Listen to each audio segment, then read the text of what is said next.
लोगों को इसमें गुमराह किया गया। अगर आप इसे पीछे बैक चले जाएं तो आपको पता चलेगा कि जम्मू में जो प्रॉपर्टी टैक्स लगना था उसकी जो नींव थी, जहाँ उसका जो स्टार्ट हुआ था, वो किस असेंबली से पास हुआ, किस असेंबली ने उसकी नींव रखी और उस समय किसकी सरकारें थी।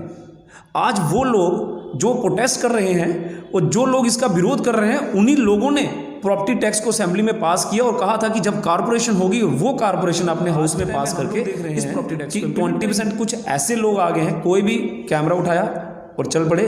उससे क्या हो रहा है कि जो एक स्ट्रीम लाइन, जैसे आप लोग हो या और भी मेरे बहुत से ऐसे फ्रेंड सर्कल में ही हैं जो स्ट्रीम लाइन, जिन्होंने अपना जीवन पूरा इसी में दे दिया और आज उनको भी उन सब के साथ गिना जा रहा है। तो मुझे लगता है कि वो जो एक भेड़ चाल चल रही है उसके चलता है, वो उसका वो जो एक भुगतना पड़ रहा है वो अब सबको भुगतना पड़ रहा है। लेकिन आपकी बात हमने हाउस में रखी थी और नेक्स्ट हाउस।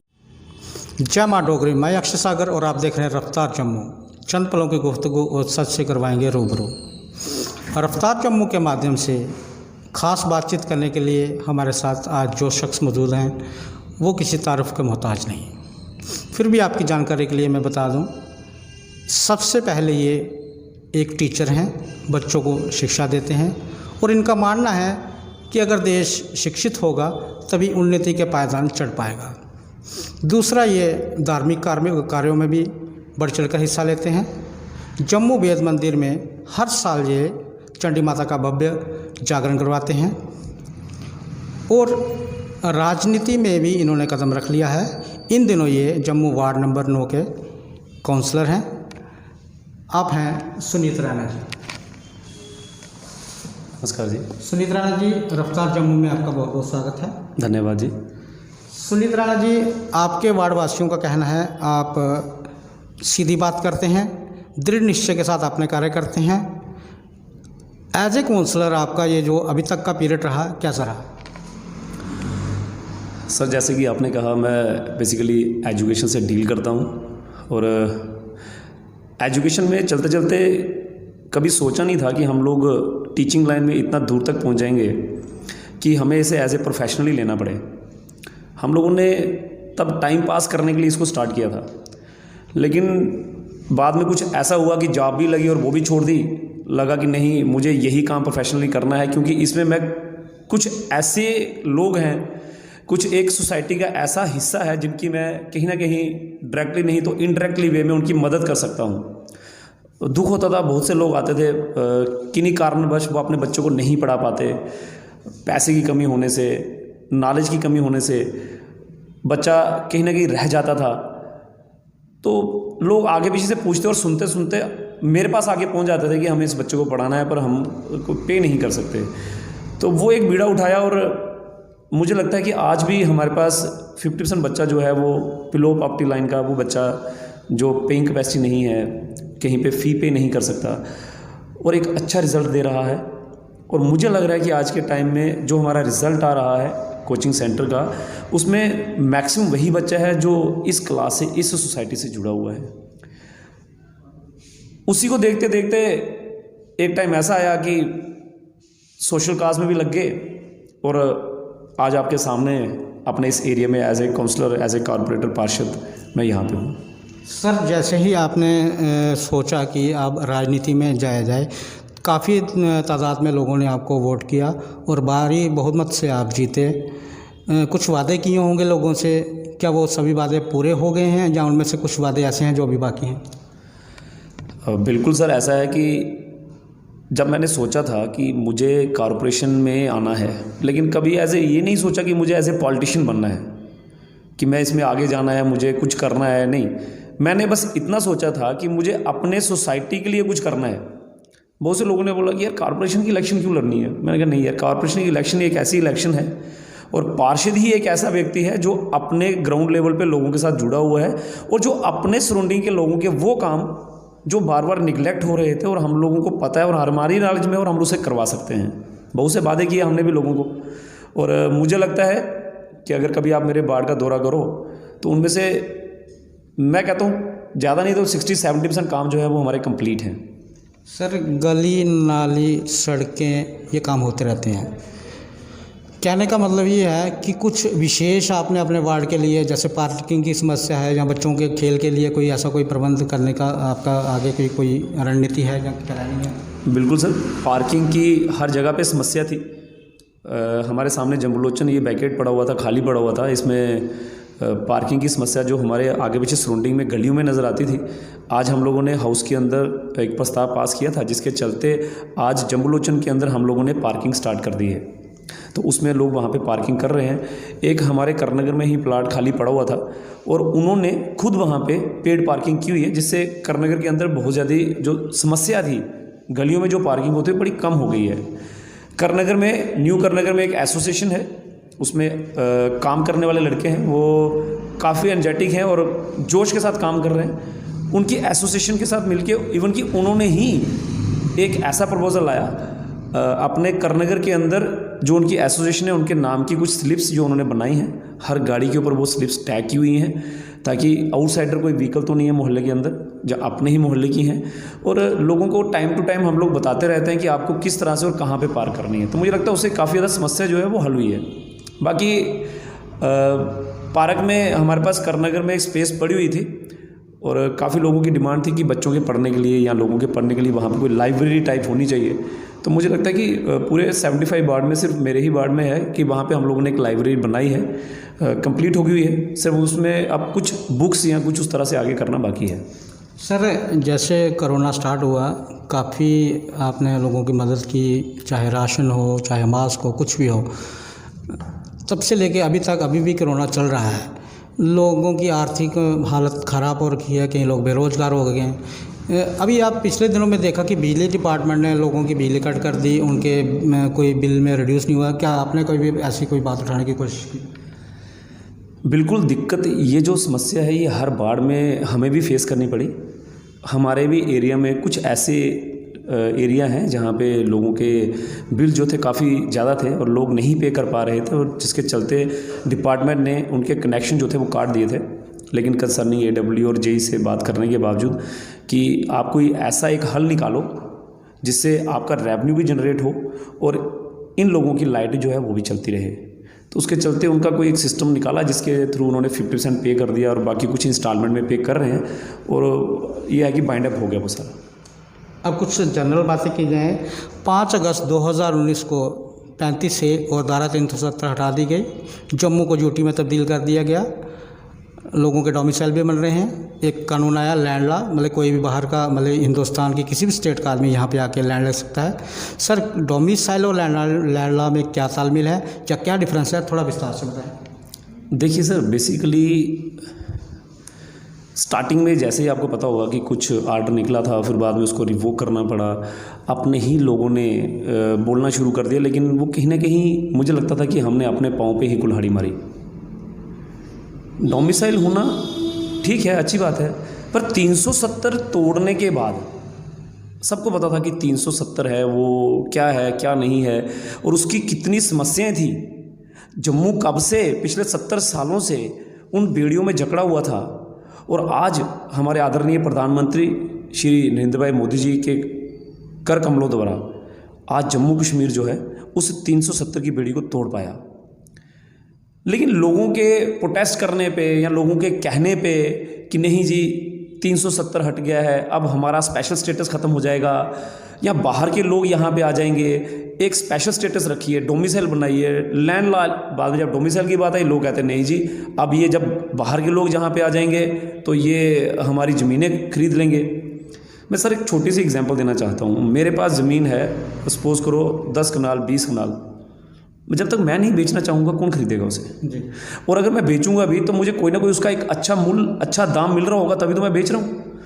मुझे नहीं लगता कि जम्मू कश्मीर में अभी तक कोई ऐसे लोग आगे हैं जिन्होंने ये ज़मीनें खरीद ली हैं। एक्चुअल में डोमिसाइल क्या है और लैंड लॉ क्या है, ये लोगों को पूरा ब्रीफली डिटेल में पता चले आना चाहिए था। लेकिन कुछ कोरोना के चलते जितने भी हमारे डिपार्टमेंट थे वो सारे के सारे स्कैटर्ड हो गए, सबकी इंटेंशन जो है डाइवर्ट हो गई। लेकिन मुझे लगता है कि टाइम के साथ साथ लोगों को एग्जैक्टली पता चल जाएगा कि डोमिसाइल और लैंड लॉ उनके फेवर में है। उससे उनको कोई नुकसान नहीं होने वाला। और वो जो बातें लोग कर रहे हैं, प्रोपोगंडा चला रहे हैं कि लोगों ने ज़मीनें ले लेनी है, हमारी हड़प लेनी है, तो ऐसा कुछ नहीं होने वाला। उल्टा इससे फ़ायदा होगा और स्टेट जो है तरक्की करेगी। हम तो चाहते हैं कि बाहर से लोग आएँ। अगर मैं एजुकेशन सेक्टर से डील करता हूँ तो बाहर इतने बड़े बड़े ब्रांड हैं, जम्मू से बच्चा बाहर पढ़ने जा रहा है तो जम्मू का बच्चा जम्मू में क्यों ना पढ़े, और अगर जम्मू का बच्चा बाहर पढ़ने जा रहा है तो फिर बाहर का बच्चा जम्मू में आके क्यों ना पढ़े। बात ये सोचने वाली है कि अगर हमारे लोग, हमारे यहाँ के बच्चे बाहर जाके इंजीनियरिंग कर रहे हैं या बाहर जाके जॉब कर रहे हैं तो फिर बाहर के लोगों का भी हक बनता है कि वो भी जम्मू कश्मीर में आके इंजीनियरिंग करें या यहाँ पे आके वो जॉब करें। तो मुझे लगता है एक अच्छा कदम है, लेकिन लोगों को टाइम के साथ समझ आएगी। सर अब बात करते हैं डेवलपमेंट की। जम्मू के 3 प्राइम प्रोजेक्ट हैं, आर्टिफिशियल लेक, जम्बो जू और मुबारकमंडी प्रोजेक्ट। काफ़ी देर से काम लगा हुआ है लेकिन अभी तक तैयार नहीं हुए। इसी बीच दिल्ली सरकार से आदेश आता है कि जम्मू में प्रॉपर्टी टैक्स लगाया जाए। अक्टूबर में गवर्नर साहब, एलजी साहब हैं जम्मू के, मनोज सिन्हा जी, उन्होंने मना कर दिया कि जम्मू में इम्प्लीमेंट नहीं होगा प्रॉपर्टी टैक्स। फेब मंथ 2021 में फिर उन्होंने कहा कि इम्पोज होगा जम्मू में, लेकिन बागडोर जो है वो म्यूनसिपलिटी विभाग को दी गई। म्यूनसिपल हाउस लगा, वहाँ पे कहा गया कि फ़िलहाल जम्मू में प्रॉपर्टी टैक्स नहीं लगेगा। तो आपको क्या लगता है कि ये फ़िलहाल नहीं लगेगा या कभी नहीं लगेगा? सर ऐसा है कि लोगों को इसमें गुमराह किया गया। अगर आप इसे पीछे बैक चले जाएं तो आपको पता चलेगा कि जम्मू में जो प्रॉपर्टी टैक्स लगना था उसकी जो नींव थी, जहाँ उसका जो स्टार्ट हुआ था, वो किस असेंबली से पास हुआ, किस असेंबली ने उसकी नींव रखी और उस समय किसकी सरकारें थी। आज वो लोग जो प्रोटेस्ट कर रहे हैं और जो लोग इसका विरोध कर रहे हैं, उन्हीं लोगों ने प्रॉपर्टी टैक्स को असेंबली में पास किया और कहा था कि जब कारपोरेशन होगी वो कारपोरेशन अपने हाउस में पास करके इस प्रॉपर्टी टैक्स को इम्प्लीमेंट करेगी। और आज जब उसको पास करने की बारी आई तो उन्हीं लोगों ने लोगों को गुमराह करना शुरू कर दिया कि प्रॉपर्टी टैक्स लग रहा है, जबकि असेंबली के अंदर तो तब उन्हीं की सरकारें हुआ करती थी, अगर हम 2013 की बात करें। लेकिन इस समय जो हालात थे उसके मद्देनज़र रखते हुए हाउस में, मुझे लगता है सबसे पहले मैंने ही हाउस शुरू होने से पहले ही आपके ही मीडिया बंधु सारे। सर एक चीज़ है, मीडिया बंधु की आप बात कर रहे हैं, हमें उस मीटिंग से वंचित रखा गया कि मीडिया वहाँ पे नहीं आ सकती क्योंकि मीडिया आने से यहाँ पे कोरोना फैल जाएगा। मतलब अगर आपने हमारी बात रखी या आप मीडिया के बारे में भी बात रख सकते थे कि क्यों मीडिया को वंचित रखा गया? बिल्कुल सर, हमने वो बात रखी थी हाउस में कि मीडिया को किसी भी हाउस से, जो भी हमारी जनरल हाउस मीटिंग होती है उससे वंचित ना किया जाए। और उसका हल ये है कि निशाना हम लोग आपके साथ चलते हैं, कहीं भी आपका प्रोग्राम होता है हम कवर करते हैं, पब्लिक को दिखाते हैं। लेकिन उस समय हमें भी बहुत ज़्यादा फील हुआ कि अगर हम आपके साथ चल रहे हैं तो ऐसा दोहरा मापदंड क्यों? सर ऐसा है कि उसके कुछ और भी लॉजिक हैं। कोरोना तो है ही है जी। लेकिन हाउस की एक गरिमा जो है, कहीं ना कहीं देखा गया कि आज के टाइम में मुझे लगता है कि सिर्फ 80% पोर्टल जो हैं बिल्कुल सही हैं, जो बिल्कुल अपने बेस पे काम कर रहे हैं, जिनको पता है कि हम लोग जो माइक हाथ में पकड़े, जो हम लोग इंटरव्यू या जो न्यूज़ हम लोग कवर कर रहे हैं, वो हम लोग किस लिए कर रहे हैं।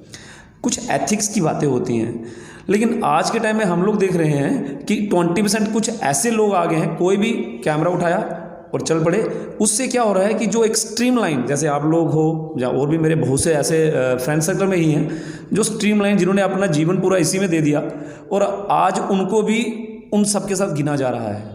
तो मुझे लगता है कि वो जो एक भेड़ चाल चल रही है उसके चलता है, वो उसका वो जो एक भुगतना पड़ रहा है वो अब सबको भुगतना पड़ रहा है। लेकिन आपकी बात हमने हाउस में रखी थी और नेक्स्ट हाउस में शायद उन्होंने स्पेसिफिक मेंशन किया हुआ है कि कौन जो नेशनल मीडिया है, जहाँ जो हमारा स्टेट गवर्नमेंट मीडिया है, कोई ना कोई मीडिया जो है वहाँ पे अलो होगा, जो आप सबको बाद में वो ब्रीफ में पूरा डिटेल में देंगे। सर अब बात करते हैं आयुष्मान कार्ड की। भारत सरकार ने कहा है जम्मू कश्मीर के हर एक नागरिक आयुष्मान कार्ड बनाया जाएगा। कई लोगों के बन रहे हैं, कई लोगों के बन चुके हैं। कुछ मरीजों का कहना है कि जब हम हॉस्पिटल में जाते हैं हमें दरकिनार कर दिया जाता है। आपने देखा और सुना होगा, आयुष्मान कार्ड था, मरीज का सही समय पे इलाज ना होने से उसका देहांत हो गया। हमें भी मालूम है कि जम्मू के सभी हॉस्पिटल्स में स्टाफ की कमी है। क्या स्टाफ की कमी होने के कारण ही ऐसी इग्नोरेंस हो रही है? अगर नहीं तो फिर से इग्नोरेंस को कौन दुरुस्त करेगा? बिल्कुल सही कहा सर आपने। बेसिकली ऐसा है कि आयुष्मान कार्ड जो है उसमें मुझे लगता है कहीं ना कहीं हम लोगों को उसकी एक, जैसे तो हम लोग बना रहे हैं, पर उसके साथ साथ लोगों को उसकी अवेयरनेस देना भी बहुत ज़रूरी है।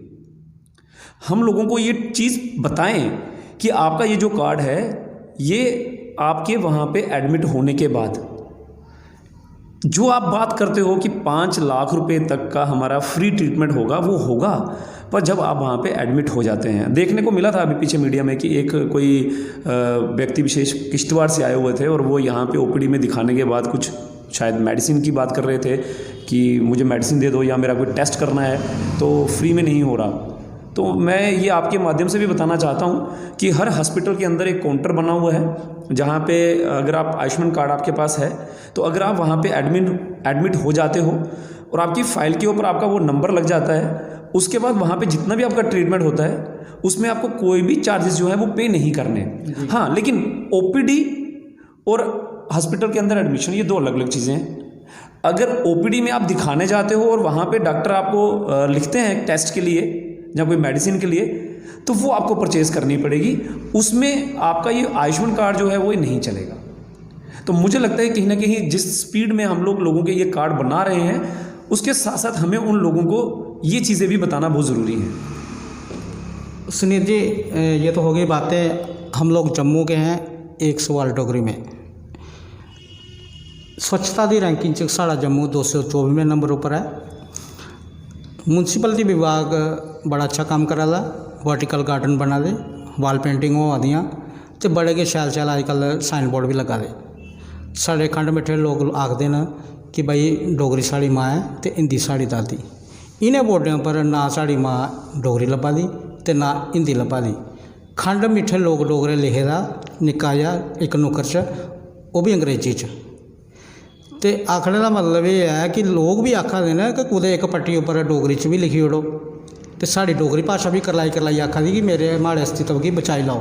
क्या आखदे सर? तुस आखा दे डोगरी च गल करनी, मैं तुहानूं एक गल करां कि ये जिहड़ी तुसीं गल कीती ना, वो बेसिकली स्मार्ट सिटी के जिहड़े प्रोजैक्ट विच बोर्ड लगा दे ना, उन्हें बोर्डें पर लिखे दा है, मगर वो हर बोर्ड पर इंग्लिश लिखे दा जी। जिहड़ा तुस आखदे ना, तुसें पढ़िया थल्ले लखोए दा खंड मिट्ठे लोग डोगरे, वो तुसें तां पढ़िया क्योंकि वो अंग्रेजी च लखोए दा। अगर वो डोगरी लखोए दा होंदा ना तो तुहानूं वो भी नहीं पढ़ाउणा हा कि खंड मिट्ठे लोग डोगरे लखोए दे। लेकिन एक अपने आप सैटिस्फैक्शन तो होनी ना भी साड़ी भाषा च लखोए दा। सर बेसिकली ऐसा है कि बड़े प्लेटफार्में पर इस चीज़ पर डिबेट हुई, डिस्कशन भी हुई और हाउस विच भी लोकें मुद्दा चुक्या। बिल्कुल असें मुद्दा हाउस विच भी चुक्या कि इसी इंग्लिश, हिंदी और डोगरी विच भी इन्हें साइन बोर्डें पर लिखा जाए। फिर उत्थे एक गल ये भी आई कि डोगरी दा अगर अस बोला दे हैं, लेकिन जिसलै पढ़ने की बारी आई जानी है तो उसलै कोई 2% लोग रही जाने साढ़े जम्मू कश्मीर च जेह्ड़े डोगरी पढ़ी सकते हैं। बिल्कुल मैं मनना उस गल गी। मैं तुहानूं सनाना, हूँ पिछे एक प्रोग्राम होया साढ़े इत्थे डोगरी संस्था च, तो उन्हें उत्थे मी भी बुलाया था। उत्थे साढ़े director school education Anuradha madam भी आए थे।